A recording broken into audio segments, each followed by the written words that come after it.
Welcome to another edition of All Ball Chicago. I'm your co-host, Robert Bobby Reed, and I got the legend, the NBA veteran, the McDonald All-American, your host, Marcus, living in the building. What's up, Marcus? What's up, my beautiful people?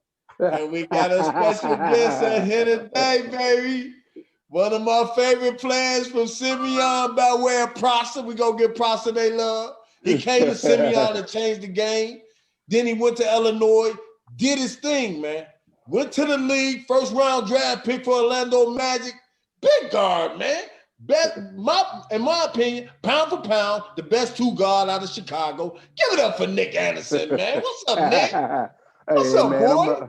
I'm chilling, man. I'm just happy to be here. That's right. Hey, Nick, you the best two guard out of Chicago, hands down, boy. I just want you to know that. Hey, you know, there's a lot of people gonna fight you on that. You know that, right? I got my Dukes up. Man, Nick, we don't care, man. Like, man, you did what you supposed to do, man, out there on that court, man. And you know, we brothers, man. So we've been through the trenches together, man, and we buddies on and off the court and been there for a very long time, many years. And while we got you on, man, let's just talk a little bit.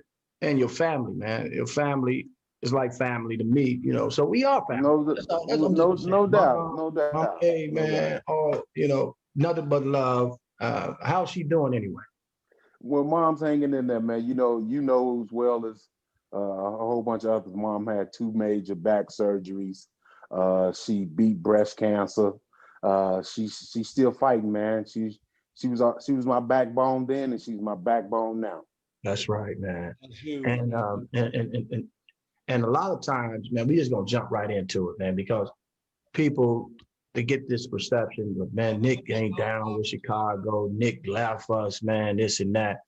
But a lot of people don't know you didn't have nobody in Chicago. Why would you really need to be in Chicago? Mom was out there in Orlando. Pops was living in Mississippi? Yeah. Pops was living in Mississippi. You know, your mom, brother, sister, your whole family was in Orlando. You know, you moved them out to Orlando. So why would you need to come? So if you want to clear the air, man, on that, man, a lot of times people be talking. Man, I'll never forget where I come from. Born and raised, Chi-Town. And we talked about this off the air, me, you, and Bobby.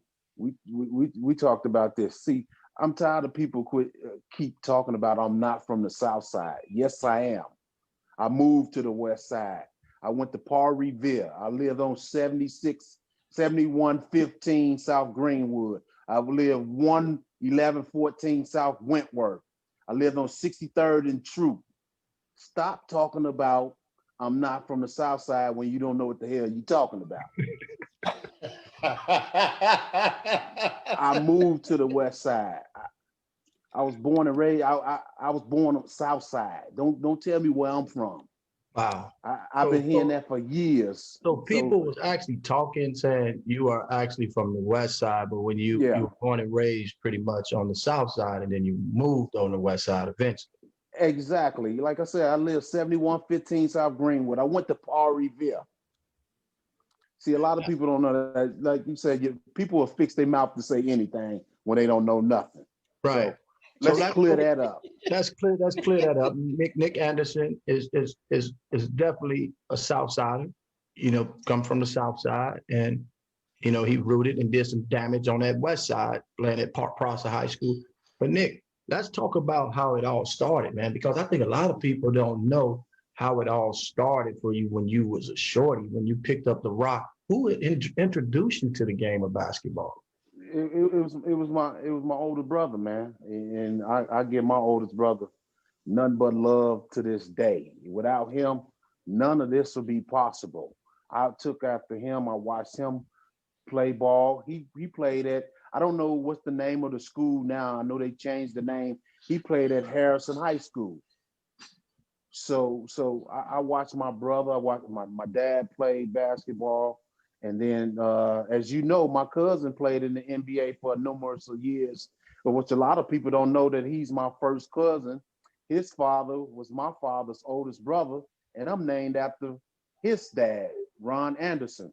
And Ron Anderson played at Bogan. He played at Fresno State. He played for the Indiana Pacers, the Cleveland Cavaliers. He played for the Sixers.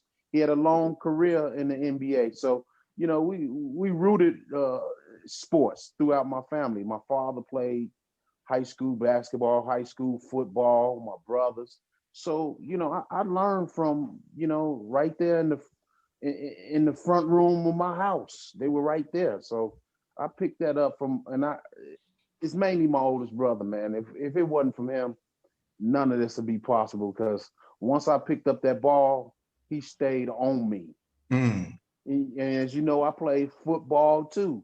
I played baseball. I played a little bit of everything. So, you know, I'm a sports fanatic. You know better than anybody.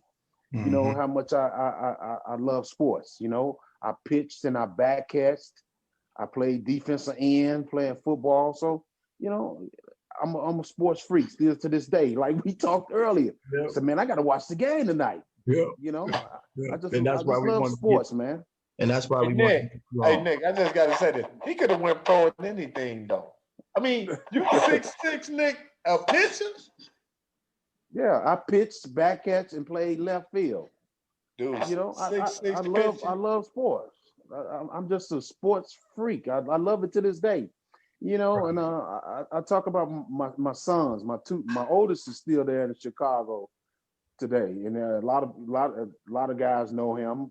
Josh, Mm-hmm. he played at Simeon. He played with D Rose and Lazarick Jones, and all them played at Simeon. They won state title. Rob, they coach. You know, Right. that's my oldest son, and I'm very proud of him. He played in college. Didn't go to the next level, but he did his thing. You know, I'm proud of what he's done. And then I have a middle son, and God bless him. You know, and Liv know him. My son is 6'10" and a half. Damn.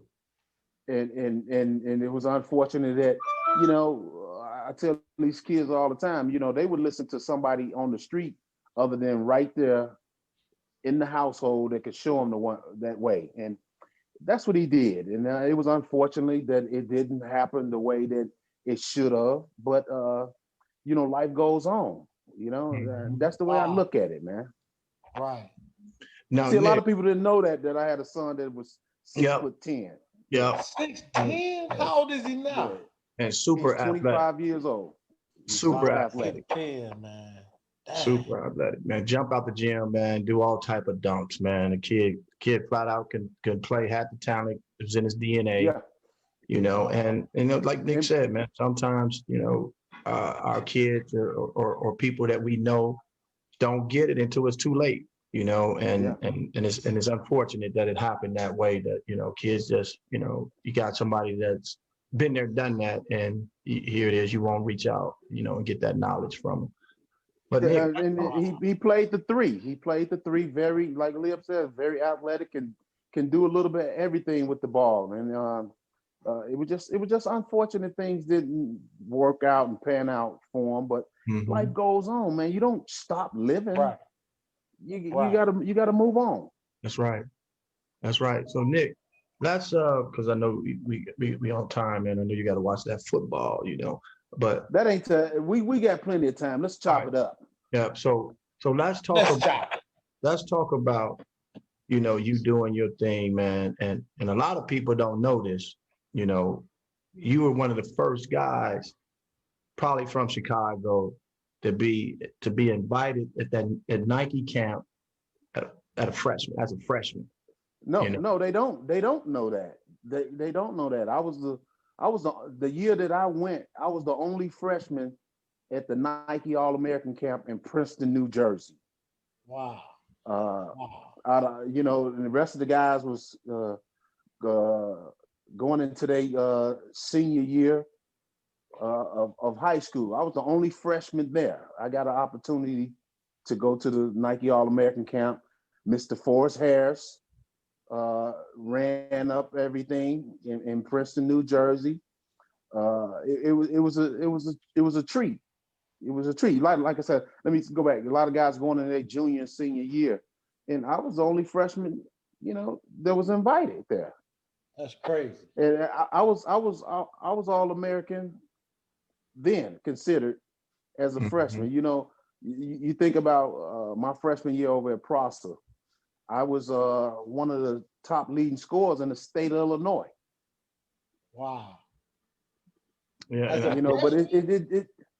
but at the time, you know, and you give credit when it was due. It was the Red South and the Red West that was controlling basketball at that time, and you have Right. to give credit when it was due. You Right. know, just tremendous ball players. You know, I remember Crane, Marshall, Simeon. You know, all those schools just control basketball. King back then, when I was a freshman over at Prosser, but you know, playing in the Red North for Schurz, Steinmetz, Lane Tech. I can't say that the competition wasn't good because it was some very good ball players in my time as a freshman over at Prosser that played at different schools. And I give one of my guys, and we still friends to this day, Adrian Moore that played over at Lane Tech. mm-hmm. Adrian Moore went on to play and had a good college career at Iowa State. Um, Eric, a kid that played at Schurz High School, was a great scorer. And I don't know if you guys remember over at Roosevelt, Chuck Taylor. Oh yes. Oh Yeah, wow. Chuck Taylor was one of the best scorers in the state of Illinois at the Yeah. time. Yeah. And then, you know, I went on to play at different basketball camps with top players. Evanston, when they had Everett Stevens. Right. Everett Right. Stevens, the athletic. I mean, you go on down the line, man. It was just Chicago basketball. I can go back and forth. Weber High School, Ken, Redfield. Kenny Redfield. You go on down the line. There was Chicago. We breed them, baby. That's all I can say. We breed them. It's Right. basketball, and I get into it with a lot of cats from New York. I talk about New York basketball. Yeah, y'all had the Ruckers, but we had the Mayor-like House. Right. Mm-hmm. Right. We Yep. produce some. We produce some hoopers too. Now I tell them, don't get it twisted. Now, Right. so Chicago, we stellar, always have been, and will continue to be. That's right. Now, we not gonna let you get away with, not mentioning that relationship that you formed when you were at that Nike camp with one of our very own who's no longer with us, the great Ben Wilson, who became your buddy, became, a big brother to you, and y'all did a lot of things that a lot of people probably don't know. And that's one of the reasons why you went from Prosser to Simeon. That was the main reason why I went. And a lot of people don't know because I'm not a guy that what took place. Our relationship was between us. Right. I'm not a guy, and we talked about this earlier. Maybe a lot of people took me in the wrong way because I never was in the in crowd. Never. I never Never. ran my mouth about anything. Right. That wasn't me. I never Right. discredited other guys Mhm. to make Right. myself stand on top. That's not my style. But me and Ben, we formed a relationship that was unbelievable. I hung out with Benji all the time. He was at my house, I was at his house, and that's how that relationship formed. Benjamin Wilson was the main reason that I went to Simeon, that I transferred. There Wow. was no other reason than Ben Wilson convincing me. And I sat down, I never forget, I sat down and talked to my parents and my older brother about that I wanted to transfer and make the move. I wanted to play with Benji. I wanted to play against stronger competition. And they encouraged me. Mhm. They encouraged me to, hey man, if that's what you want to do, you feel like it's going to be in your best interest and to do it. And that's what I did. But Benjamin Wilson was the main reason I transferred from Prosser High School to Simeon. Wow. Hey, let me hop in here real quick, Liv. Hey, Nick, I didn't make it to the level where you was at, and I got a great deal of respect for you because people mistake my disposition as being standoffish, don't socialize. You know, like I don't say a lot to a lot of people. We went to school together. Me and you, I was pretty much the same as you. I stayed to myself. And people take that as a level of arrogance, man. Would you please explain to people that sometimes you just be in your own lane, man, and don't take that as arrogance and stuff. That's just the way I was always been, and I'm still to this day. You know, I learned something from my father, and may his soul rest in peace, man. He said, there's no business like your own business. If you take care of your business, you don't have to worry about nobody else's business. Right. So that's just the way I've always been, but people took it in the wrong way. Even to this day, I'm still the same way. I don't try to fit in and be in the in crowd, and I don't want to know what he doing or what she doing. It just ain't never my style. I just worry about what NA is doing. Mm-hmm. I take care of my own business. And I got friends. I got a lot of friends. Have I lost some friends? If I lost them, they wasn't your friends in the beginning. Mm-hmm. Right. So that's how I've always been. I don't try to fit in or get to know what somebody else is doing. I have business to take care of. I have things to take care of, and that's just the way I've been. I was that way in high school, and you know me. You know, Liv, I know that. I was that way in college. Yep. Yeah. Right. I was that way in college. I mean, Nick, you know where to find me. And it was just like, you know what? It's an in crowd, and then it's your own crowd. And you can get matriculated into anything out there, man. But I want to throw this in there real quick, man. Watching you play basketball, you never talk trash. Nah. I didn't talk trash. Why was you so calm, man? Was you that confident in your craft? Yeah, I was. Talking never did the job. Talking never did the job. You got to go out and do the job, then you talk about it later. Okay. That's just the way I looked at it. Guys used to talk trash on to me all the time, but okay, come get this work. Okay. That's just the way I looked at it. And Liv will tell you, we can go to college. When we was in college, guys used to talk crazy all the time, but I'm about to give you this 25 and 13 right quick. Right. That's just the way I was. Even in practice, Liv know I didn't say nothing. But when we got to practice and we started going at each other, I let that speak for itself. He did. And even in high school. You didn't say too much, Nick, but your game, it was talking. It's like, it was like MF, you better back up. Yeah. I'm about to destroy y'all, man. So you always had that killer. Like, to me, you always had that killer, man. Even when we played y'all when y'all were in Simeon, man, I remember this well. And after the game, we was battling, boo, boo, boo. But after the game, man, you was like, man, go down there and get it. Like, man, I love you, man. Y'all beat us. The best team won this today. But you was like, man, go down there and represent the state, the city. Go get that state championship, man. And that's what I always loved about you, man. That even though we were battling on the court, you always like encouraged me, like, man, Doc, go do your thing, man. Go do your thing. So I always remembered that, man. And that's why I think we became such great friends, and it's gonna always be that way. Yeah. I've never been what they call the hater. It's not in my nature. I want to see, especially young brothers, do well. I never got caught up in that. I look at my high school career. We could talk about it now, but I never said anything back there. I see guys being mentioned all the time. Sometimes I wonder, my name never comes up. It's like, Nick Anderson, who is that? I think about that all the time, but I think I had a pretty good high school career. No doubt. And I know I had a pretty good college career because it spoke for itself. I played my heart out.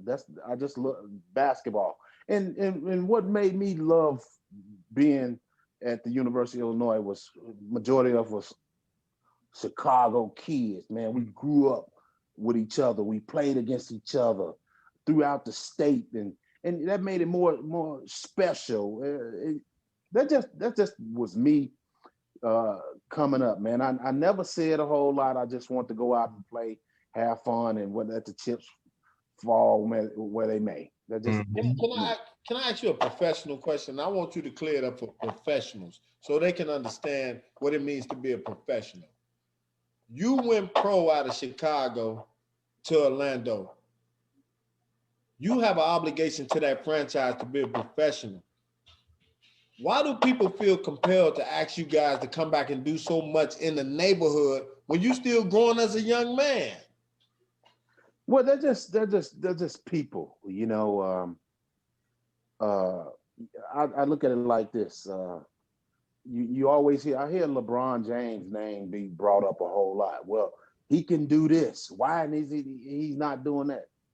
Man, you know, as much as you want to, you can't save the world. Right. You can't save the world. And I commend young men who do stuff for the communities that they come from, the communities where they reside at, but you just can't satisfy and please everybody. Whether you're going 100 miles an hour or 1 mile an hour, somebody always has something to say. Right. And this is what you hear majority people. If that was me, but you know what? That ain't you. I hear that all the time. If that was me, you know, like I said, you can't, you know, some of the stuff these guys do, not even talked about. Right. It's not even publicized. Some of these guys don't even want people to know what they do. And then when you don't see them doing something in the public eye, you assuming that they do nothing, which is far from the truth. You know, I've been in the front office of the Orlando Magic. This will be my 15th season. And I see so much work that players do behind the scenes and don't want anybody to know what they're doing. I mean, not even in the media. They doing it because that's what they want to do. They're not doing it because they want publicity for it. Right. So you got those who don't see you doing things and assume that you don't do nothing, which is far from the truth. Right. Yeah, and that goes to show, Nick, what we had talked about early too when we was off air, that you do so much in the community of Orlando because that's where you live, that's your home. That when I was with you, man, walking down the street, it was like everybody, Nick.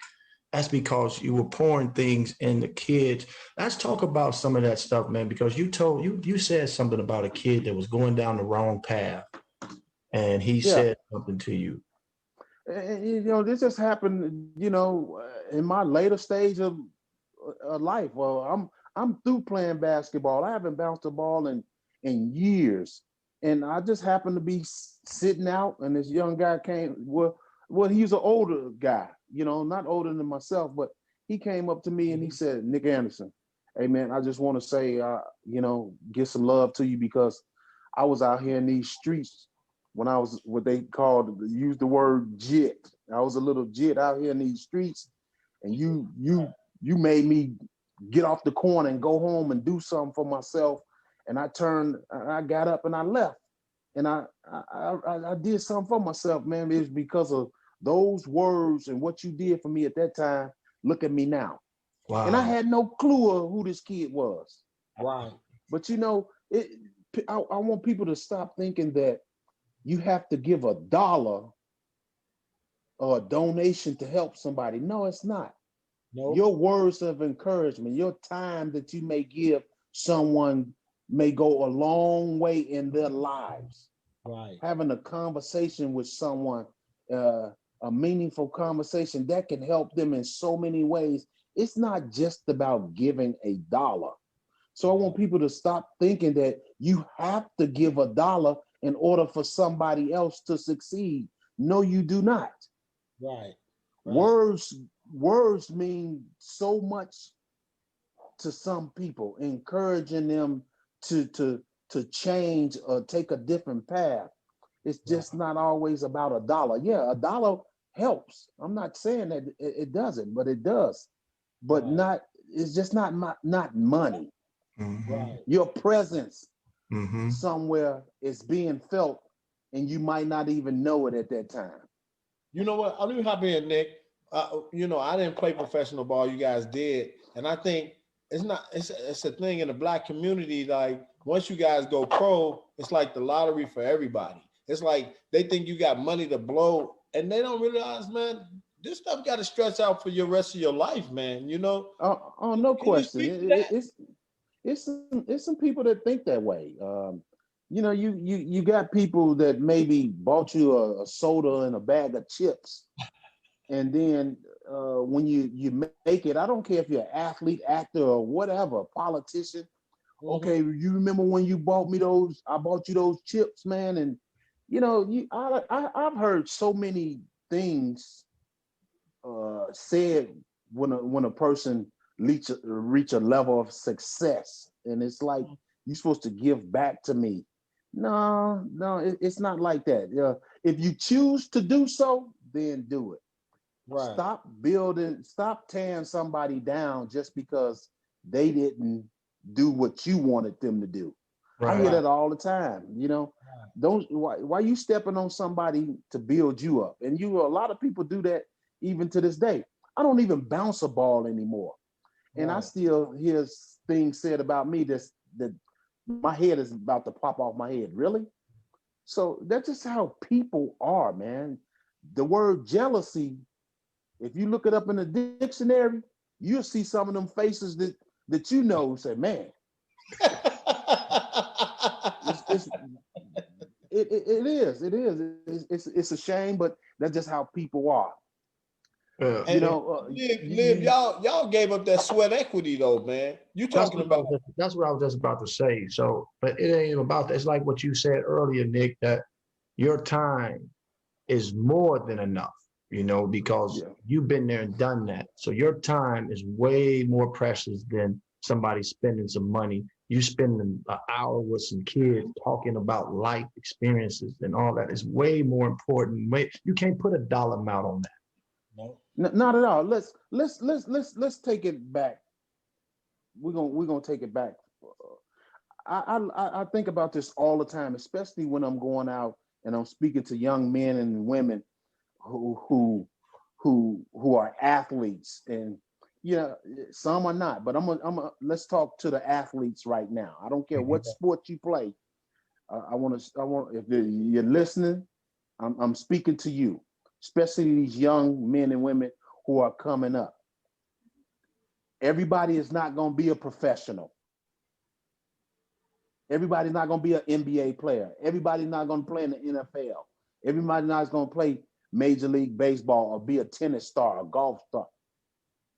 Go to school and get your education, because education is key. Sports can be taken away from you in a matter of seconds.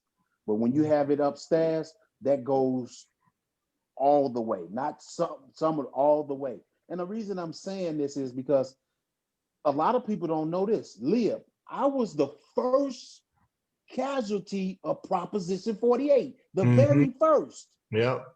Nick Wow. Anderson was the very first casualty of Proposition 48. And my Wow. thinking was, I'm this McDonald's All-American, I'm this parade All-American, I was Mr. Basketball of Illinois.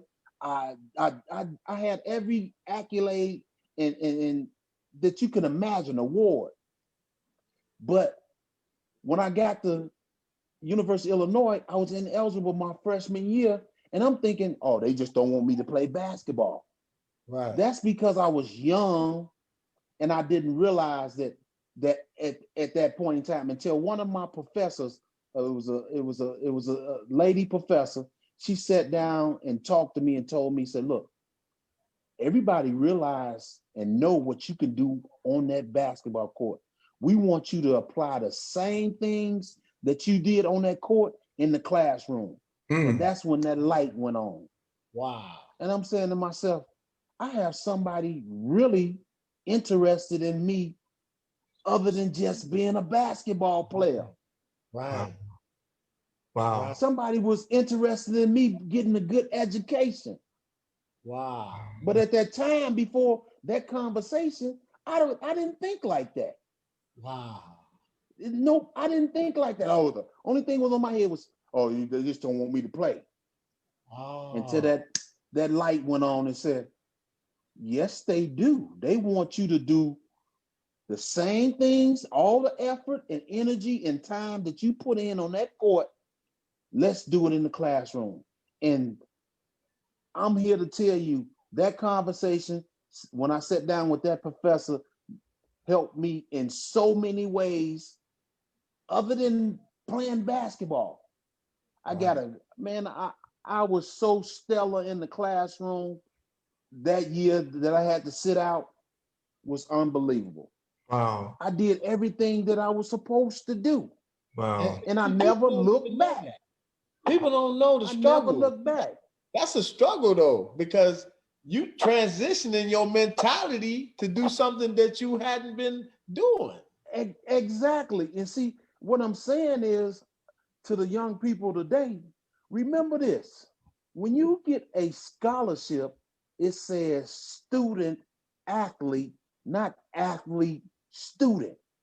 Right. If you don't be a student, you can't perform athletically. Right. It's not Man. the other And way remember, around. and go back to what I said in the beginning. Athletics can be taken away from you in a matter of seconds. You don't know when, where, or why. But when you have that education and it's all up here, you got it, man. And then think about it when you got it academically and athletically.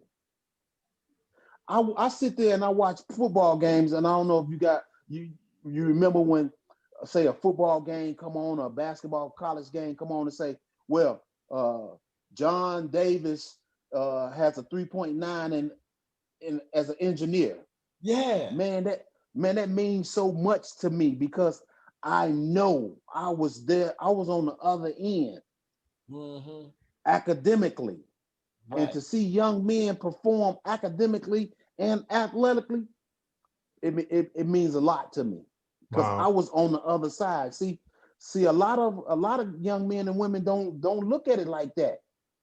If you get injured and can't play your sport anymore, and you don't have an education, what you gonna do? What you gonna do? Yeah, Nick, that's and you know, I want to speak on that a little bit about college coaches. You know, I think college coaches, like John Thompson did that to me, Nick, and he kind of it kind of messed me up because I wasn't used to a coach, especially a black coach coming and recruiting me and saying all he was talking about was academics. He wasn't talking nothing about my game or nothing. He was talking about academics and make sure you graduate, get your degree. But I was a young naive. I was not trying to hear that, you know.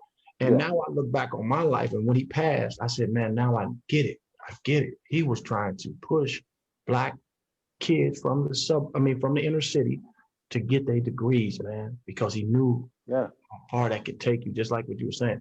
And do you think enough college coaches, they don't say enough of this to our kids when they sitting down in the living room talking to their parents, that not only am I going to push them on the basketball court, but I'm going to make sure I push them in the classroom.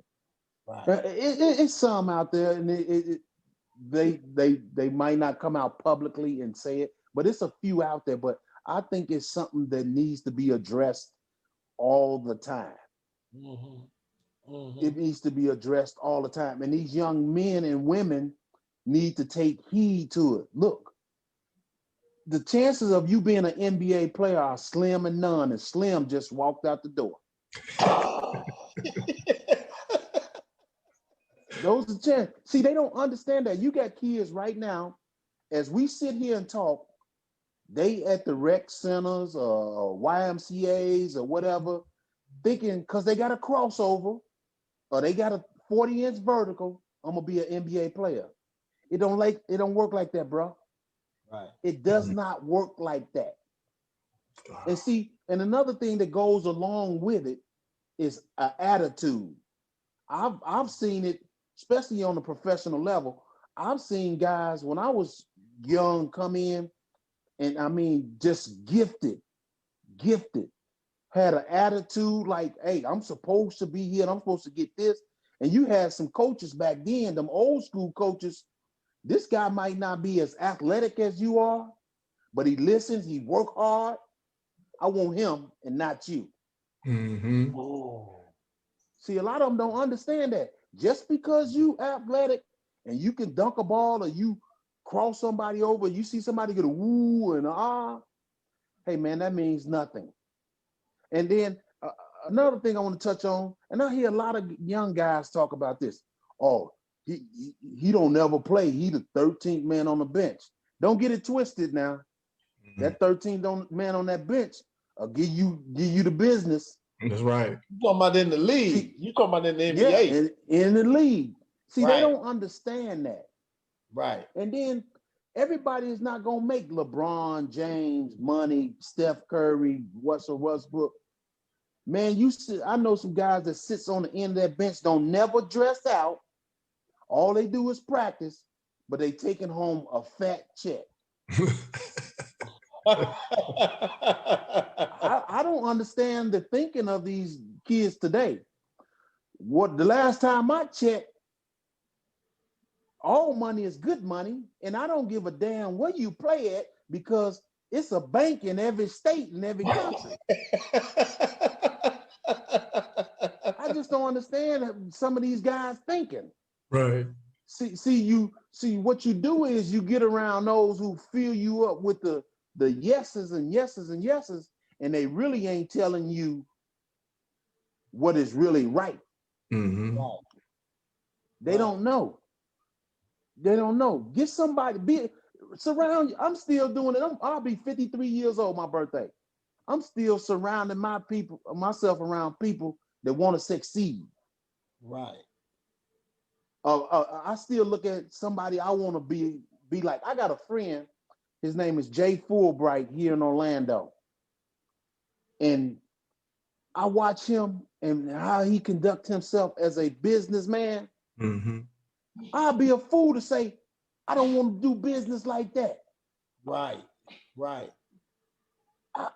I do. That's the way I want to conduct business because he conducted with the highest of professionalism that you can possibly have, the way he goes about business, the correct way. And I just see everything that just comes in and how successful he is. Right. So I'm on his coattail. I'm on his heels. Right. Right. I've learned a whole lot, man. I haven't stopped learning. Right. I'm still learning. I'm still learning how to be a better father, a better son, a better brother, a better friend. I'm still learning. I don't want to stop learning. That's right. See, a lot of people they get to a point where, oh, I'd have made it. I haven't made it yet. Me either. Right. I haven't made it yet. There's no complacency. Even playing in the league is still not enough. You still have work to do. Yeah, look, get this, man. Look this. I have a lot of sayings, and I get a lot of these sayings, and Leah will tell you from my mother. Mm-hmm. The feet you step on today might be connected to the you got to kiss tomorrow. That's right. Right. Don't burn the bridges after you cross them because you never know when you got to go back across them.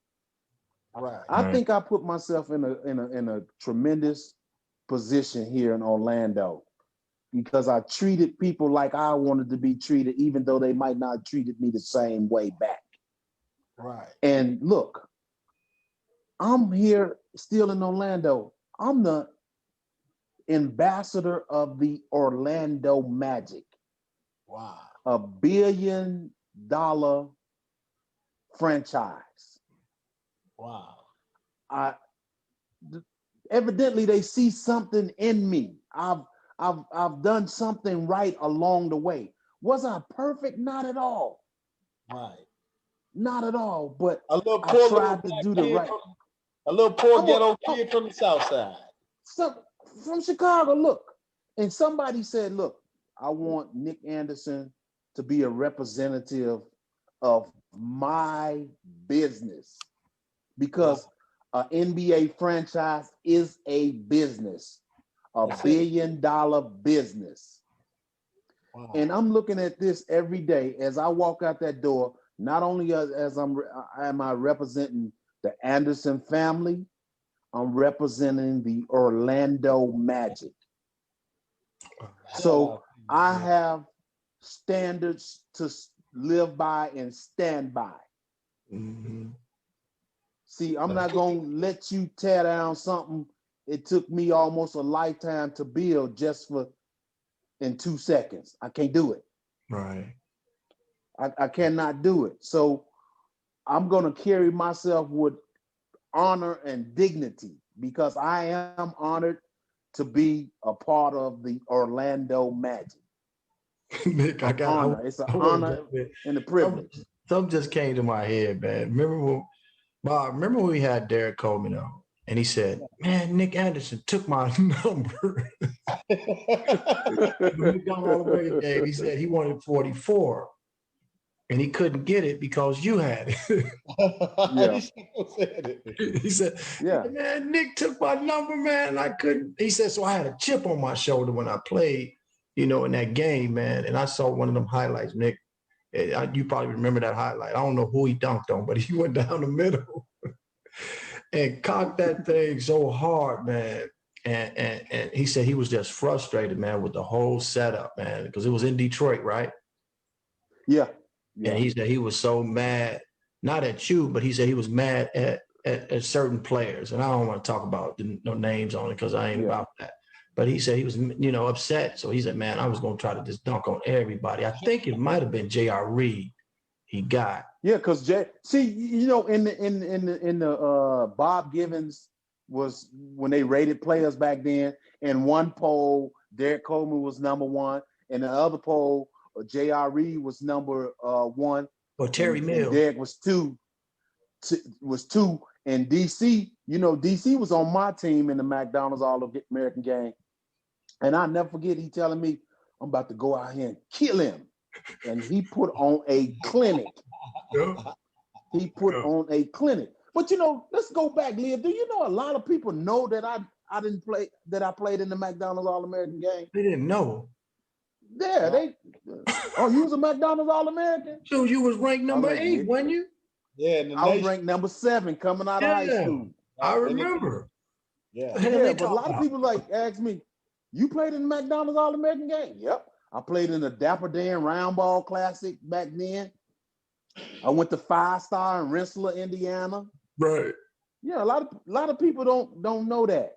But let's this is something that I can talk about, and I can be man enough to this day to say years ago that I wasn't able to talk about it.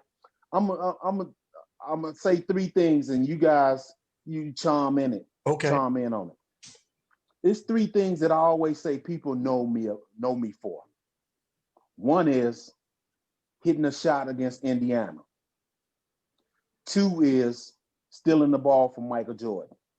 3 is, Nick Anderson missed 4 free throws against the Houston Rockets. Those are the 3 things I always say people know me about.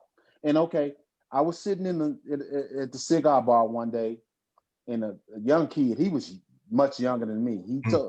Oh man, I remember when you missed those 4 free throws. He said, yeah, man. In game 6, you missed 4 free throws. That was game 6. It was game 1. That was game 1. NBA Finals. Yeah. And I tell them, people who run their mouth that don't know what they're talking about. We was up 27. We was up 27 points. Right. Yeah. And they came back. And I missed it not at the end of the game, but during the game. Right. Yeah. And it was game 1. So I hear people Nick Anderson, he missed those 4 free throws. That's why they lost in the NBA Finals. Well, what happened to the other 3 games? Right. Hey, that was Houston's year, though, man. That was their year, though, man, because they won it back to back. But no, Nick, but Nick, we was up 25 both games at home. Right. Yeah. But Nick, I want to speak on that a little bit, man. That mentally, that can mess up a kid's mind. You was a young kid, you're still young, still developing, and then you hear those things. It can get to you a little bit, man. That it did. Let's talk about it. Yeah, because it did. It like the next year I came back, I was so tentative. Y'all know how aggressive I played. Yes. I was tentative. I didn't do the things that I was supposed to. And I never forget, the first half of the season, I played like doo-doo on a stick. Right. And I never forget, I went into the second half of the season. I went into Chuck Daly was the coach. And I had been playing sparingly. I had went from a starter to playing sparingly. So I went into Coach Chuck Daly office after the practice because we was going to Miami to play the Heat. And I said, Coach, what I got to do to get back on the floor? And I never forget, this was his exact words. I want to see the Nick Anderson that I used to coach against when he was in Detroit. Right. And in Jersey. He said, I want to see the Nick Anderson that I used to coach against. He said, I'm going to tell you what. We going to Miami. You're going to start in Miami. God is my witness. He started me in Miami. I think I had like 27. I went berserk. Man, I was aggressive. And let me tell you what he did. I was shooting like 41% from the free throw line at the time. Mm-hmm. Technical fouls. He was like, Nick, shoot the technical. And everybody like, oh, Nick, shoot. Man, I went up there, man, and I started feeling the old self of the confidence. Mm-hmm. I was knocking it down. Once I started knocking them down, the second half of the season that year, I averaged 27 points a game. Wow. The second half. I'll never forget, the Lakers came in there. It was Kobe, Eddie Jones, Rick Fox, Robert Horry, Shaq. It was Shaq's first game back to Orlando, first game back playing because the Lakers had came before. He didn't play. Right. I never forget. That's when I hit the game-winning three and did the Merton Hanks duck walk. Oh, yeah. And I had 30 that game. So I have to give all the credit. And me and Chuck Daly had a bond like this. He believed in me, man, when I didn't believe in myself at the time. So what I'm getting at is, for the young people, it don't take 1,000 people to believe in you and give you an opportunity. All it takes is one. That's real. Hey, can I hop in real quick? Hey, Nick, you told us a story about that game when Shaq broke the backboard and they was hyping that up, but the real headline was what you had did. Talk about that. Yeah. See, a lot of youngsters and a lot of older folks don't know it. Big fella did his thing. Big fella was the big fella. That's all I can say. I got love for him 24/7, night in and night out. Right. Big fella ripped down the backboard in Jersey, that night in Jersey. See, a lot of people don't know, I was a starter, but I didn't start that night because I had a pulled hamstring. Mm-hmm. They started Anthony Bowie in my place. Anthony Bowie got in foul trouble, and coach came to me and asked me, could I give him anything? Matty Gukas was our coach. I went out there and gave him 50 in 33 minutes. Ooh. Damn. See, nobody know that because Shaq tore down the backboard. You had rightfully 50? So. I had 50 in 33 minutes. and I'm gonna tease him. I'm gonna throw this in there. And I was 12 for 12 from the line. Wow. There we go. Okay. It's like what you said. It's like what you said, Nick. Mentally, it played with you a little bit. You had to have Oh, somebody no like question. Chuck Daly. I'm man enough to say that it Right. did. Yeah, man. And I think I'm man that's enough to say that it did. and that's crucial, man, that you Yeah. say that, because I think you can help some people who may be listening to the show. It says, you know what? Nick was in the funk at one time in his career. You in the Yes. funk, you can get out of that funk, No question about it. yeah, man. Stop. Sometimes we stop believing in our abilities. And at that point in time, when that took place, because it did bother me. I'm a man enough to say that it did affect me. Mm-hmm. It changed the way that I started playing. I stopped playing tentative. I turned into a strictly jump shooter. And I'm not just a jump Right, shooter. Mm-hmm. right. That wasn't my game. I don't Nigga, care you if was you a was dog 5. though. Dude, you Yeah, was I don't banging care if on. you was 5'10" or 6'10". Come Right. on, get some of this post. Right. I didn't care if you was 5'10" or 6'10". Right. But it did affect my game. So those who are listening, I don't care if you're playing in the rec league, high school, wherever you're playing at, you can overcome situations. Put your mind to it. I had to restart. Mm-hmm. Right, Don't forget about the things that got you there. Mm-hmm. right, I had got away from the things that got me to that point. Mm-hmm. I had got tentative. I started listening to the believing, oh, you can't shoot free throws. You better not go to the basket. That's right. You don't want to get fouled. right, And it started weighing on me. I started believing that. right. Which And was far from the truth. I saw you go through it, Nick. I watched you play. I saw you Yeah. getting tentative, man. And you know what, though? You admitting the fact that you a high-level professional athlete going through it. High level, dude. We talking. I tell you, I'll never forget. After the Laker game, Ahmad Rashad interviewed me. You can pull it up. You can go on YouTube. Mm-hmm. After the Lakers game, you can pull up the interview with me and Ahmad Rashad on the sideline, and he talked about how people was talking about the free throws, and I said, Ahmad, I heard the chirping, and people were saying this about my game and this game, and at the end of the interview, I gave him the NBA slogan, Ahmad Rashad, I love this game. Wow. I gave him the slogan. Wow. I heard it, man. I heard it. It was right in my back door that I was hearing it. Right. But did it change when that all went down? Because it was like everybody, like the building fell on my shoulders. Right. Oh, if Nick Anderson didn't miss those 4 free throws during the game, we'd have won the NBA Finals.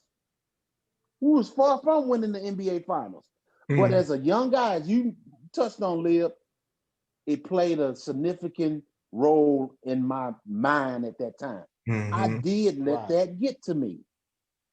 Yeah. I did. And it took me years and years to accept it.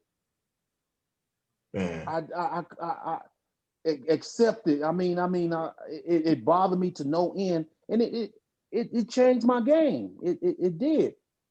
And that one guy, that one person, Chuck Daly, Believed in you. seen me through it. Mm-hmm. I'll never forget. He said, I wanted to see the Nick Anderson that I used to coach against. And that shows you what kind of coach he was to do that too. Because he was a player's coach. Yeah, most coaches will let you sit there and be like, I don't care. You got to figure this out. And Doug Daly, he was a player's coach. Man, that's and awesome. I say, and I'm gonna go on the record and say this, and I know it's a players' league, but I want to see organizations and coaches stop babying these guys, let them grow up. You're a man. The NBA, in my opinion, is for no boys allowed. Stop pacifying them. So you think Nick is the game? The league is within itself has changed from back in the 80s, 90s into where we are now, 2020. That they don't hold these kids accountable. they pat them on their back and not push them to the limit. They don't put they all into it because they get the fat check. You think it's because they get the fat check, or they make it more than the coaches?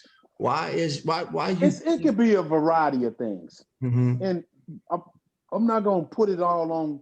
It's a lot of these coaches. I mean, a lot of these players that figure, okay, I'm here. I don't have to do anything else. It's a lot of these players, but I'm gonna use this exact. LeBron James is in a class by itself, in my opinion. I seen Kevin Durant develop. He wanted to be one of the best. He developed in being one of the best in the league.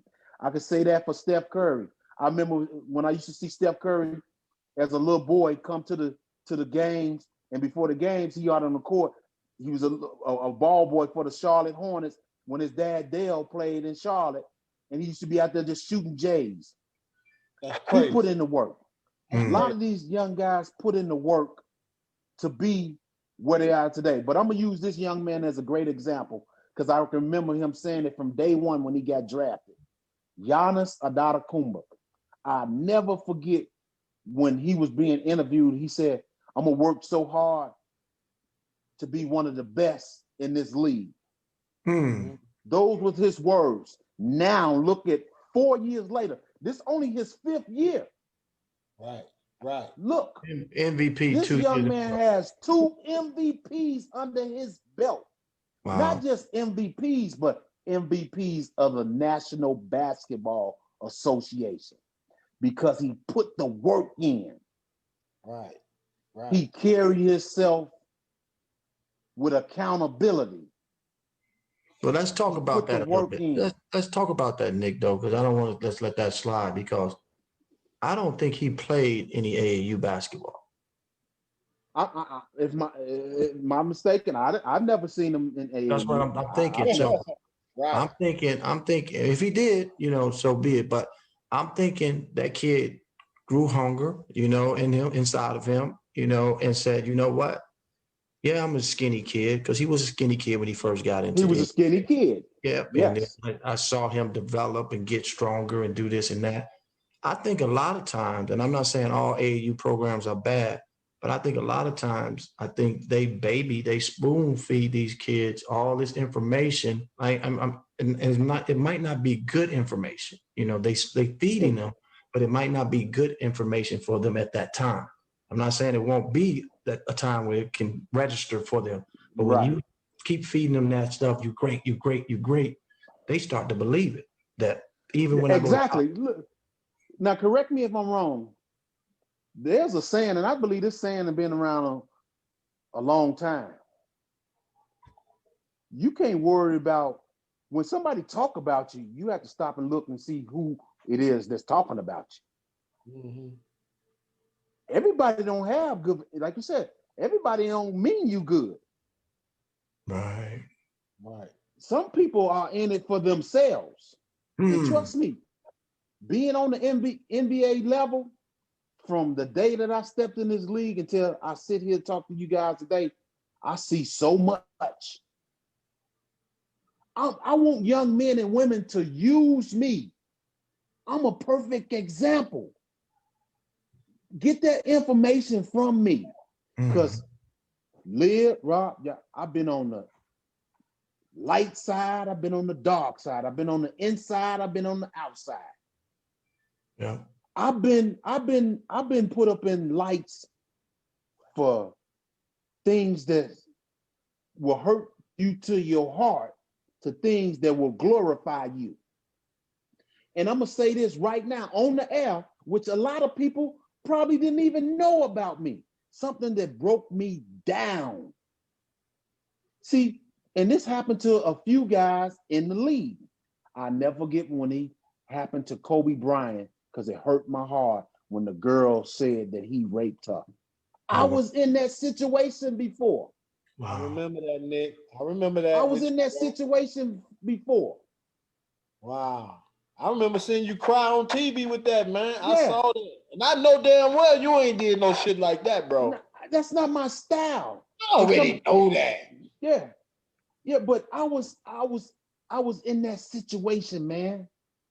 Right. So I tell young guys today, man, be careful because everybody don't mean you well. Mm. Everybody don't have good intentions for you. Some people are out here for their own well self-being. Mm. What can I do to get what I want? And they'll use and do anything to do it. Stop thinking that it won't happen to you. Wow. You may be in a situation that you not even know anything about. Something about to go down. I tell them all the time, man, you got to be careful, man. Be mindful. Keep your head, or what they say, keep your head on the swivel. I got eyes in the back of my head, the side, and in the front. You have to be careful. You got people out here Before will we do anything for $1. Before we let you go, though, Nick, because I know we have said we go. Let's Hey, talk man, I about. ain't got nowhere to go. Okay, let's talk about. Let's talk about Illinois, man. We got to because we ain't talked about Illinois, so I want to talk about Illinois, especially in 1989, that run that we had, and you was like pretty much dominant, throughout the whole tournament, right? You were doing your thing, man. I was like, shit, man. I see this in practice. So I'm like watching, like this dude he just destroyed this guy, this team, right? And I'm like, damn, I don't know if this is gonna be the last Let's time I start see it off. Let's start off. What it was McNeese State, Yep. Hall State, Louisville. Louisville had Purvis Ellison, Tony Kimbrough, Yep. Kenny Payne, LeBradford. LeBradford Smith. And what we tell them, y'all come on, get this work. Y'all might be bigger than us. They had what, Spencer Felton, ain't that his name? Felton Yep. Spencer. Y'all come on, get this work.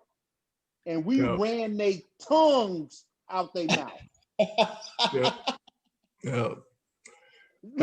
Look. I'm gonna go and say this on the record. See, a lot of people don't know this.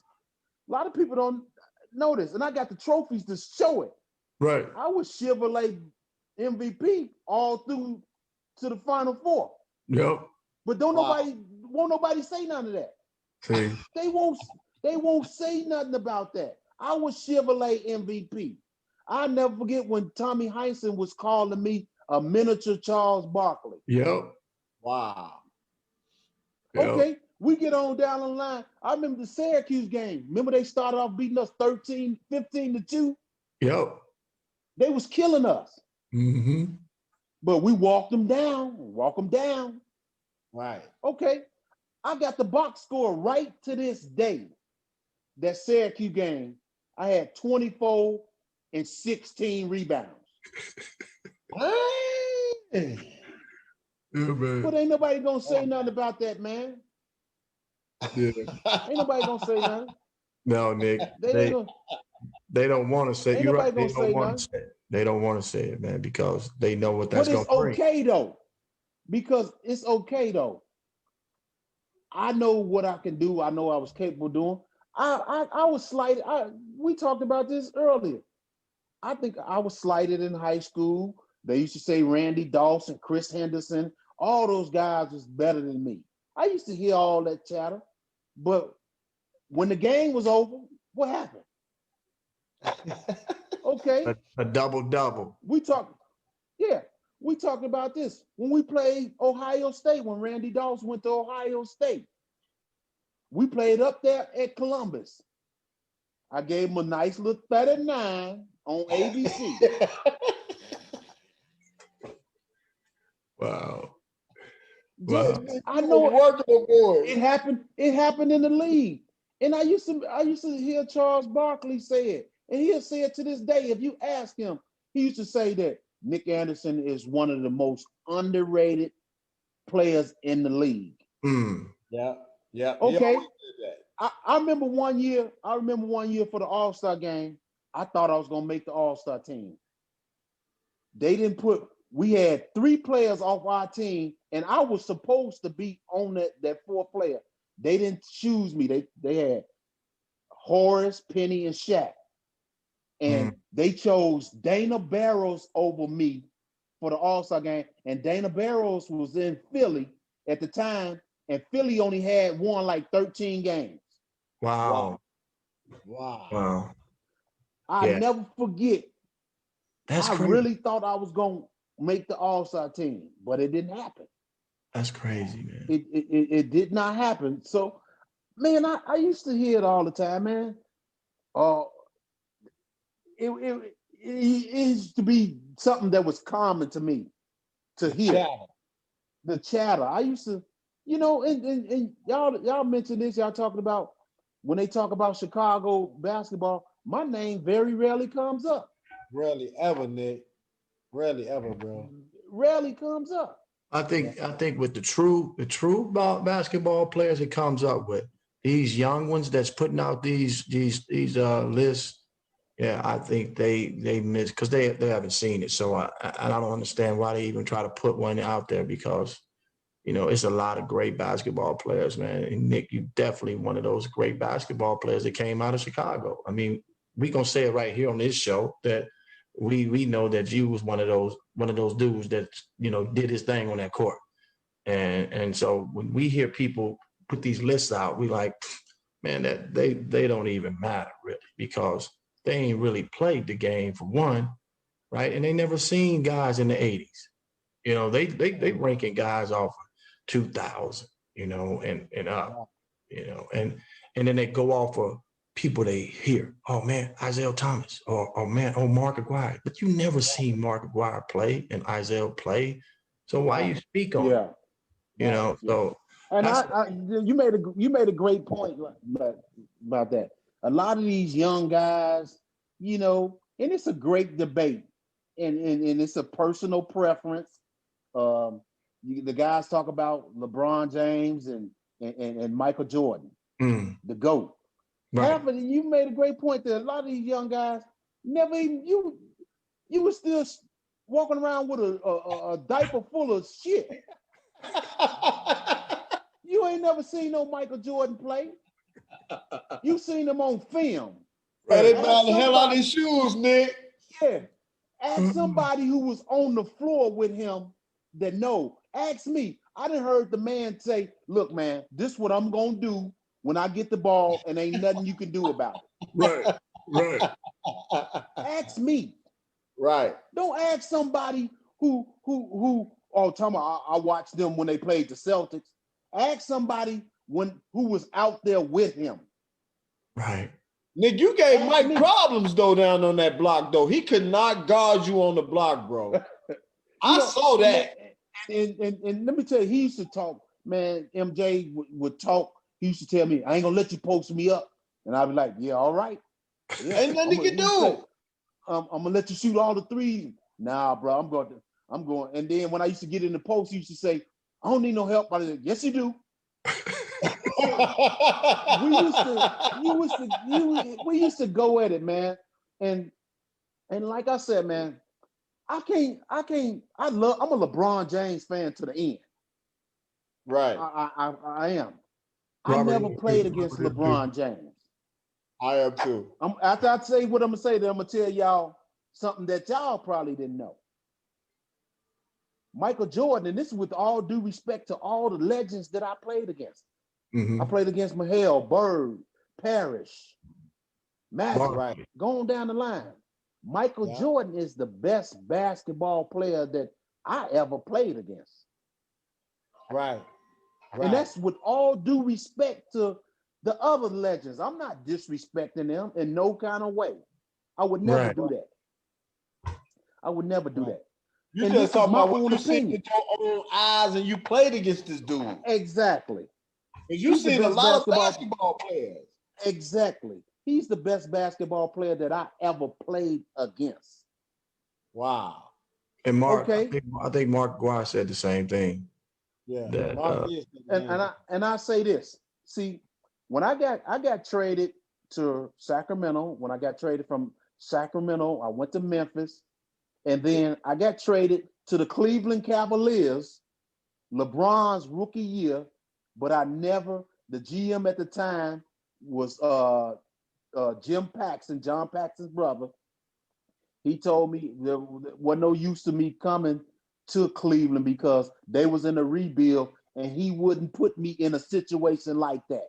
So my last year in the league was I got traded to Cleveland, but I never played in Cleveland.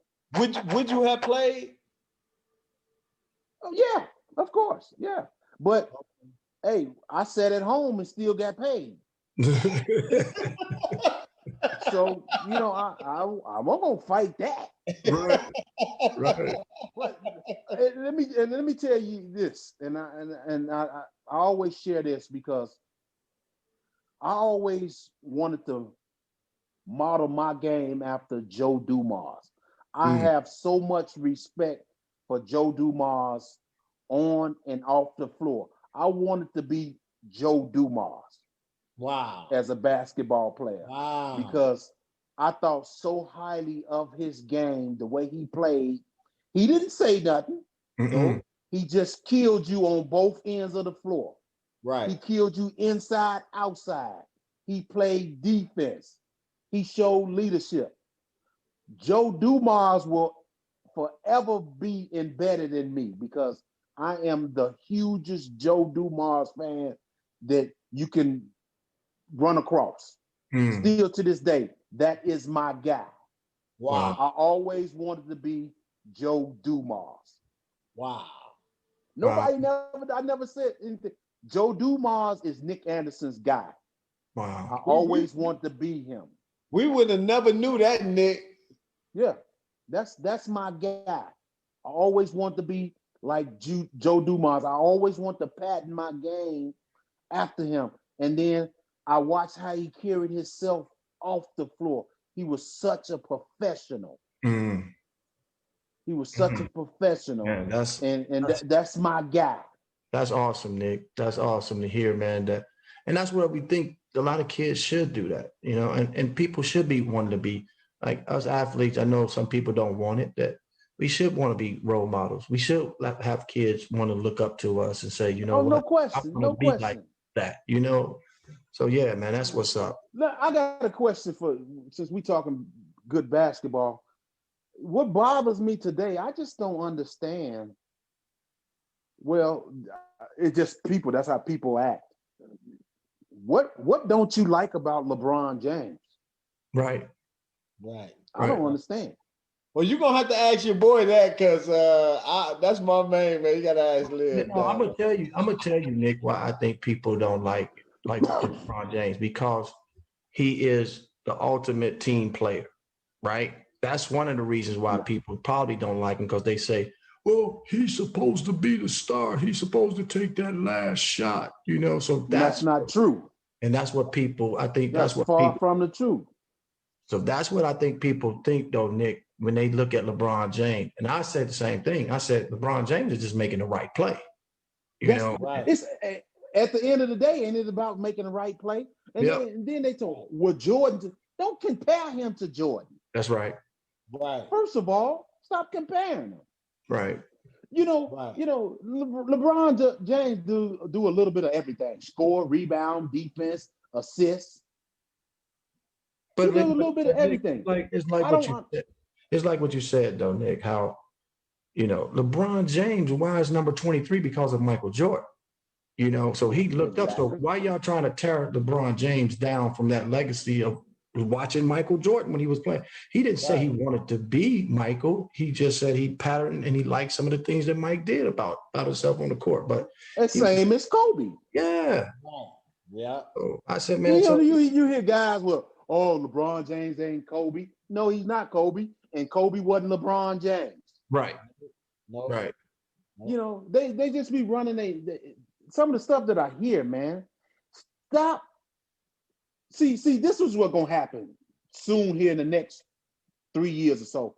It ain't gonna be no more LeBron James. He gonna be at home chilling. Then you're gonna hear people talking about, man, we ain't no more players like LeBron James. We miss LeBron James. Yeah. It's gonna be So all it's jump damn shots. if you, yeah, it's damn It's if you all do, about the damn jump if you shot. don't. Yes. Yeah. I just don't understand. And Yeah. you know, I'm a Kawhi Leonard fan. I like Kawhi Leonard's game. James Harden. None of those guys are LeBron James. Nope. Nope. Nope. Come on, man. Let's get credit when it's due. I agree. Let's I get agree. and quit talking about LeBron James started a super team. No, he did not. That been Y'all going don't on never talk. forever, nigga. Yeah, y'all don't talk about when the Charles Barkley and Akeem Olajuwon and Clyde Drexler. Y'all don't talk Yeah. about that. You don't talk about when Karl Malone left Utah and went to the LA when it was Kobe, Karl Malone, Shaq. You don't talk Right. about none of that. You What don't about talk about when Shaq. What about the Celtics? The Celtics Yeah. of the 80s. Yeah. And you don't talk about when Shaq was in Miami, when it was Shaq, Gary Oh, Payton, man. D Wade. Come on, man. Yeah. Quit talking about this man form or he started super teams. That's far from the truth. Farther from the Nick truth. Anderson, Oh, baby. You heard it from Nick. they Y'all need, heard they it need from to they need to cut it out, man. They need to cut it out. And especially these young cats, these young that like I said, they run around thinking they know stuff when half of y'all wasn't even thought of. You still was floating around,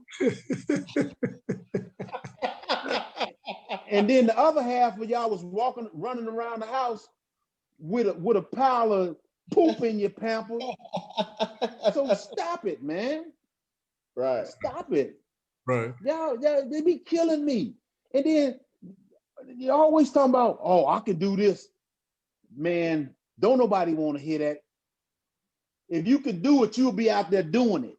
Right. Right. Quit hating on the man that's out there doing it. Right. The game Why always. don't you say, I want to get out. I'm gonna work to get out there. What did Patrick Beverly do? He's doing something somebody liked. That's right. Yeah. Remember that. It's something about a Patrick Beverly that teams like. It's something about a team that like players that you don't even see on the floor. It's something about them. It's an intangible that they have that's keeping them around. And it don't have to just be basketball. I like Marcus Liberty as a human being. I like his approach. I like the way he carries himself. It ain't just about basketball, young folks. Right. It ain't just about basketball. Quit thinking it's about basketball. It's something going on that he brings or she brings to the table that they like. I'm gonna tell you what Bob McAdoo told me one time. Mm-hmm. He said, man, see some of these guys running around here that don't never play? They're sitting on the end of the bench. Get to know them. And I was like, I'm being a young guy. I'm like, man, what are you talking about? This went on for a couple of years, and he came to me and said, did you get to know such and such? I said, no. He said, you probably wondering why I'm telling you that. I said, yeah. He said, some of these guys that sitting next to you going to be president and GMs of these teams. And he was so right. Wow. He was so right. Mm-hmm. I'm okay, get this. And Lib, you could attest to this. We had a teammate that was a walk-on. He never got in the game. Right. He never played. Yep. It wasn't just about basketball with him. But you know what he did his whole career? He was Tiger Woods' agent. Yep. Wow. Yep. Wow. Big time. Big time. Dang. He was he's Tiger Woods' agent still to this day. That was our college teammate. Yeah. Didn't play not one game. No, he got in when we was up 40. Right. Right. But he got that real, But he was the ultimate teammate. Yep. Yep. Okay. Wow. The other guys that I played against Michigan. He very seldom got in the game. Rob Pelinka. Yeah. He was Kobe's agent through Kobe's whole career. Now he's the general manager of the Lakers. Mm-hmm. Yeah, and vice president of operations, right? Come He the on, president. man. Yeah. I tell kids all the time, look, man, you can go pro in other than something just sports. Mm-hmm. Mm-hmm. They don't think that. But like I said, everybody's not gonna be a professional football player, basketball player. It's just not gonna happen. That's just the reality of it. Right. Right. But if you don't have A, B, C, and D, then what you gonna do? Yeah, I wanna somebody asked the question, my man Joe Brown, he said, let's talk flying Illini days, man. So what did you remember about the flying Illini days, Nick? About you can be a story. I'm not gonna even talk about how we played because y'all seen that, but nobody seen how we used to go at each other in practice. Right. Liv told me about those stories. He said the practices, people We used to go at it. We used to go at it in practice. Yeah. I mean, it was you would say these dudes teammates? Right. They can't be teammates the way they going at each other in practice. Hey, but Nick, that was the 80s though, man. There was no friends on the court, bro. No, we didn't have no friends on the court, man. That's the way we played, man. We used to have some of the knockdown, drag out practices. And then you know what? After we practice, we all go out and go to the union to a party together. Yep. Yeah. Yeah. Yeah. After all that, yeah, we all meet up and go to the union. And I remember, Nick, it was times when we go to the union and have practice in the morning the next day, and we all smelling with liquor on our breath and what have you, and still going in there dunking on each other. Yeah. And Coach Hinton used to say, "Hey, I smell liquor." Hey, but you know, that's what I would have liked about Coach Hinton. Coach Hinton used to tell us, you can't play on Coach Hinton's team and you was out of shape. That's right. Man, he run you, boy. Coach Hinton's gonna run your tongue out your mouth. Yeah, man. Wow. Hey, Nick, you're last every time. Go again. So Nick, man, we had Lou Henson as the coach, but all of us, we was not pushed, but we was attracted to Coach Collins, because that was our guy, Coach Collins. Man, let's for the record, all you Illinois fans, Illini fans from around the world was back there when we were there, who's there now, and to be Illini fans. Nick Anderson would have never went to the University of Illinois if it wasn't for Jimmy Collins. I'd put that out there. If Coach Collins was at Syracuse, I was going to Syracuse. If he was at Louisville, I was going to Louisville. Jimmy Collins is the sole reason that Nick Anderson went to the University of Illinois. Facts. So let's talk a little bit about that relationships that sometimes you need to have with coaches, whether that's the head coach or the assistant coach, that you do need to have, especially when you're going away to a territory that you're not familiar with. We're not. Oh, no question.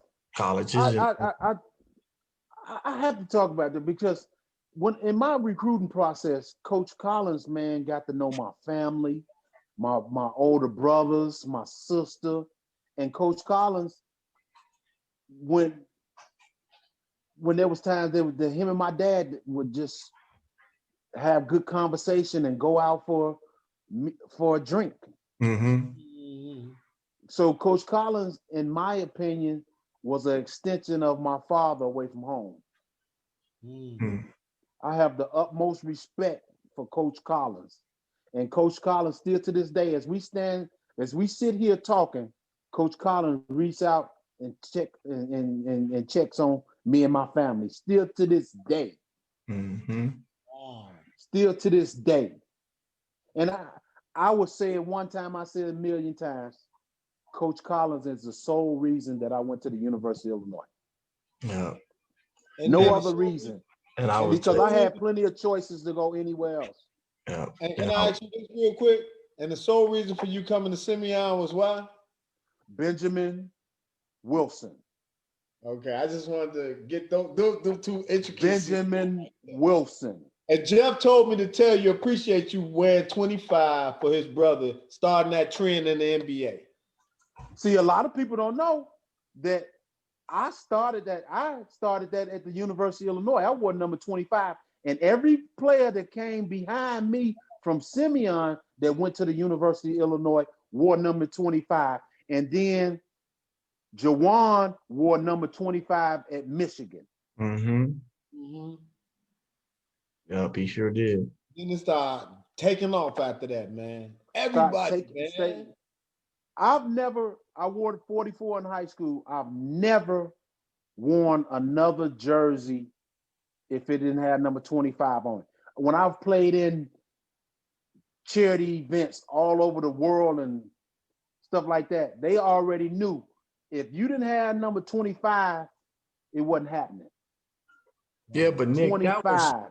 That was something special to you, man. Like Ben Wilson, no question, was really special to you, man. And I think a lot of people don't understand that relationship, that bond that you guys have. Even when you was on the 30 for 30, just hearing you talk, man, I can feel it. You know that, damn, that Nick has something with Benji, man, that a lot of people wish they had with him.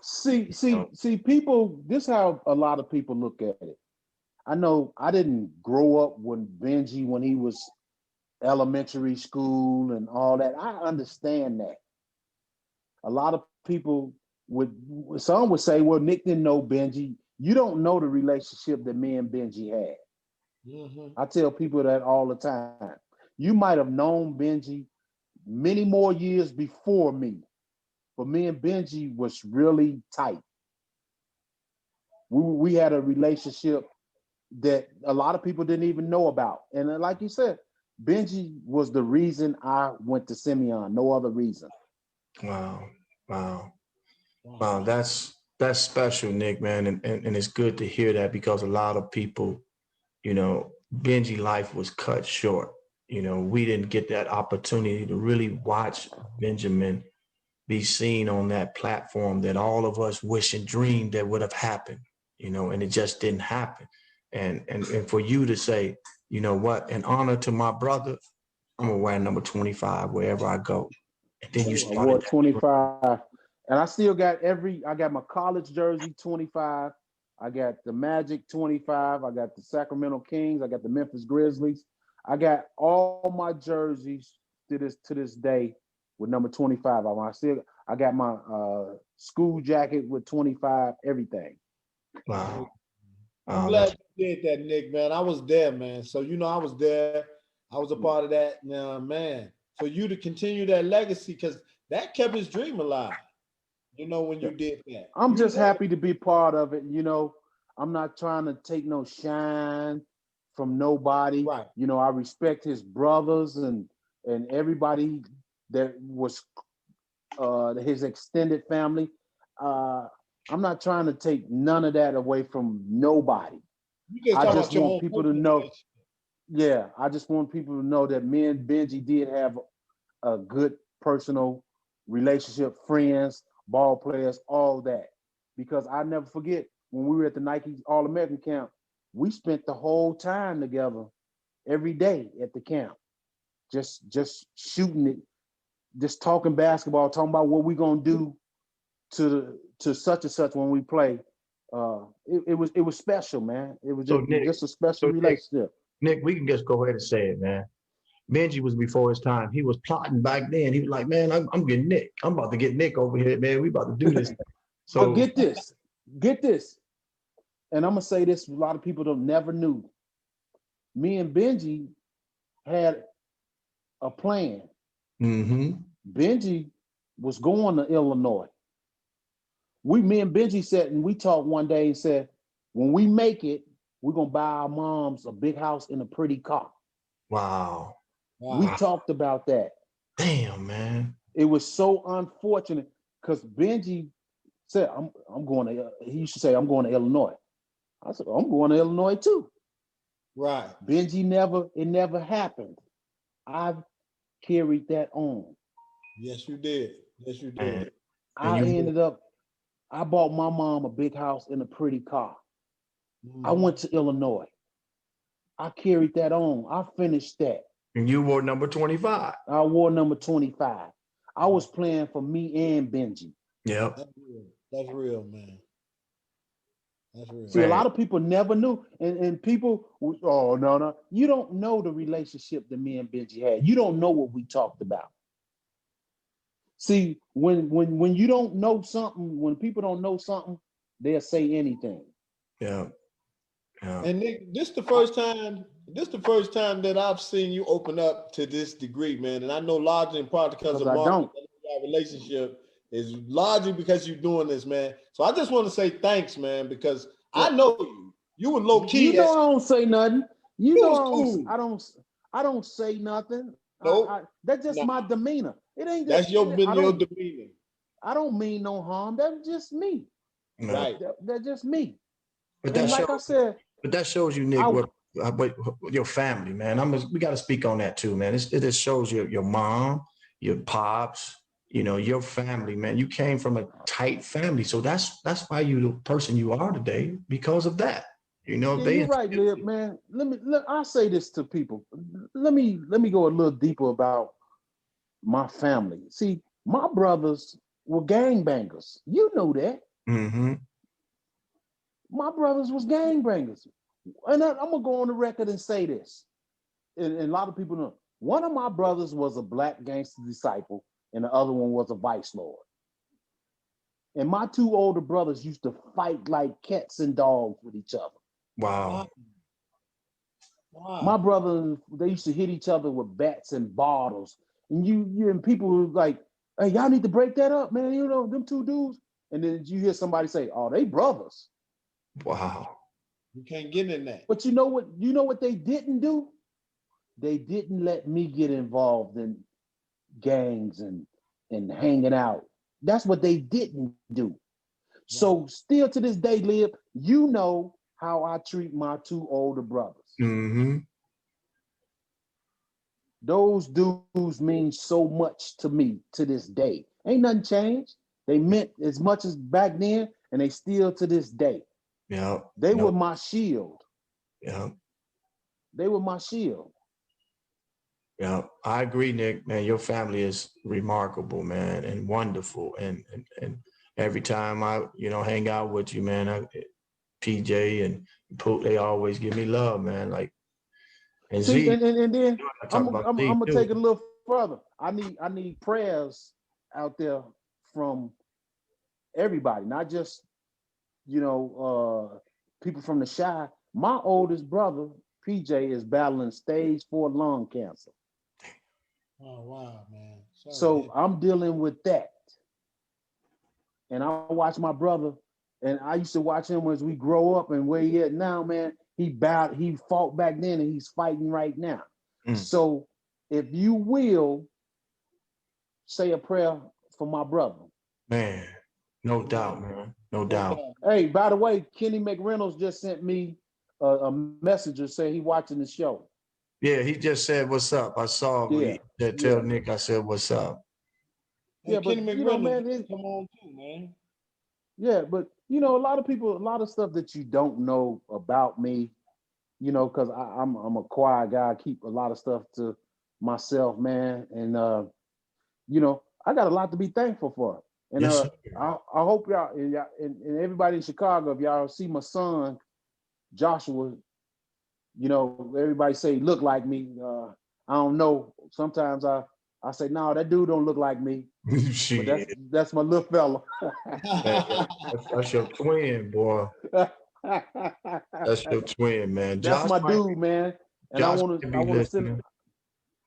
send a shout out to my son and my two grandsons in Chicago, Cam and Kobe, and the entire Anderson family over there.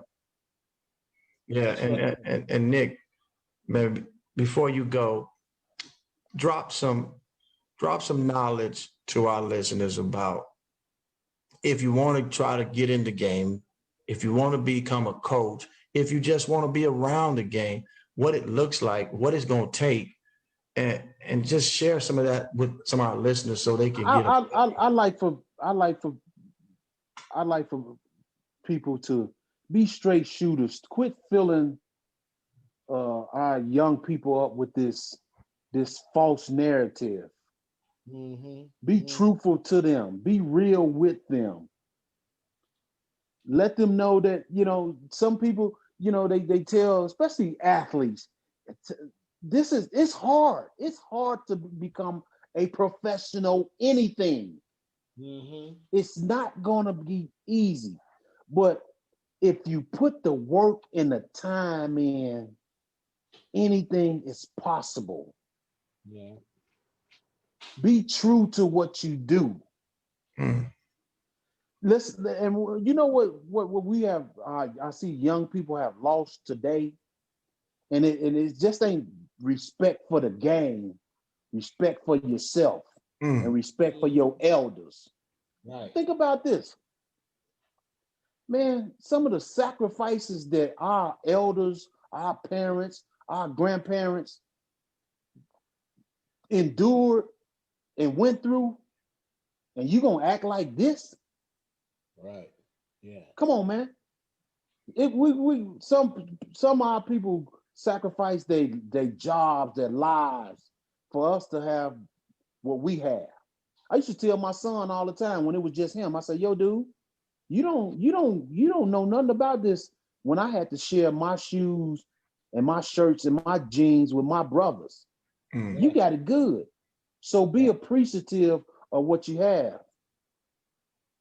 Wow. I want just people to be real. Stop being this fake informant. Right. Be real. Be real. Let them know that hey, man, you a brother. It's a lot of us out here that's brothers of the struggle. Right. And not the street brother of the struggle though. Yeah. Teach that young guy, that young female, and this is for the ladies too. Teach her how to be a woman. Teach them how to be a man. That's real. Nick. You might not reach all of them, but you damn sure go reach one or two of them. That's right. Let them use you as an example. And I want the young guys out here to use me as an example, man. I'm one of them brothers, man. You can touch and feel me. This ain't just, oh man, I don't want to say nothing. You can talk to me, man. I want to share what I've been through. I want you to not make some of the mistakes I made. That's what I want. I want it to be a little bit easier for you than it was for me. I'm not saying that it's going to be a smooth road. I'm not saying that. But let me help you make it that transition a little bit smoother than it may be. That's all I'm asking. Yep. That's all I'm asking. If I'm asking for too much, then I won't ask for anything. No, that's all. No, you just put it all in a nutshell right there, man. What you just said, man. Like, you are touchable. We are human beings. We want to help, people. So, Nick, man, I appreciate you coming on, man. You are one thing before we go, Lib. Before we go. I'm not speaking just for my people and young brothers and sisters in Chicago, but I'm speaking worldwide. Go ahead. Young brothers, y'all got to stop taking each other away from here. Got to stop, man. You got to stop. Because once you take that life, your life gone. Come on, man. We got to be better than this. We got to be better than. We are better than this. We are better than this, man. Hey, man, you see your brother down, don't be ashamed. Don't be afraid to give him a hand and pick him up. And I'm gonna be blunt about it. The white folks do it. Yeah. Why can't we do it? Other races do it. Why can't we help one another instead of pitting against each other? Want to see each other harmed and not do good. We got to do better than this. I said we have to do better than this because we are better than this, man. That's right. That's right. That's right, Nick. That's real talk. Real talk, man. And again, I appreciate it, man. Like not only man, you know I ain't got nothing but love, man. And I want to shout out to my not only to my Simeon crew, but you know all the guys that I battled against, Cato, the Virtus, all y'all, Robert, all y'all, man, my Kings, my boy Tim Hardaway, all of them, all my Chi-Town crew, man. I got love for all y'all. My Randy Doss, your boy Eddie. Yeah, all Randy Doss, Chris Henderson, Donald Whiteside. Who I'm missing my Roberson boys. What's his name? Chris Childs. Chris Childs. Chris Childs called me and Chris chop it up. Johnny Melvin, that was my dog. Smooth. All of them, man. I got love for all my. I ain't forgot about y'all, bro. Just because I live in Orlando, I ain't forgot about y'all. No y'all doubt. Still my peeps, man. We had good times, man. Yeah, we had good times, and I ain't forgot about none of them, man. All on, you know. And guys, Nick got me here. Nick the one got me to move to Florida, man. So here it is. And for the record, I don't care if I know you, I don't know you. You can get in touch with me. I'm here in Orlando, man. You during the NBA season, you down my way, holler at me. That's right. Hey, but Nick, before you go, though, you know I got to drop this on you. Hey, man, your boy created the world's first social distance device, man. So check that out, man. You know what I'm saying? Okay. It's called the culture. This is the culture to amplify their voice, man. So I wanted to share this with you before you get out of here. You see the website on the page. It's a little loud right here, but man, I love what you're doing, Nick, man. I'm telling you, no doubt, man. I want to thank all my peeps in Chicago for helping me grow from a young boy in Chi-Town to the man I am today. It's because of y'all, man. Y'all showed me the way. Y'all gave me the avenues. Without y'all giving me the avenues, I wouldn't be where I'm at. So many of you may think you didn't play a part in my life and my career. You did. I might not mention it, but you in my heart always. Man, that's what's up, Nick. That's Nick what's up. Henderson in the building, baby. All right, man. We was gonna be over 30 man. minutes. We was gonna be over 30 minutes, man, and we've been on an hour and 25 minutes, man. But that's all right, man. That's love. It's all good. That's love. Hey, love in Chicago. One love. We that's all right. one love. Yes, sir. Yes, sir. My man, right, Nick, tell mom man. I said hi, man, and I love her, man, and I love you too, brother. Will do, man. Echo the sentiments, baby. All right, my man. Nick Henderson in the building, baby. Let's go.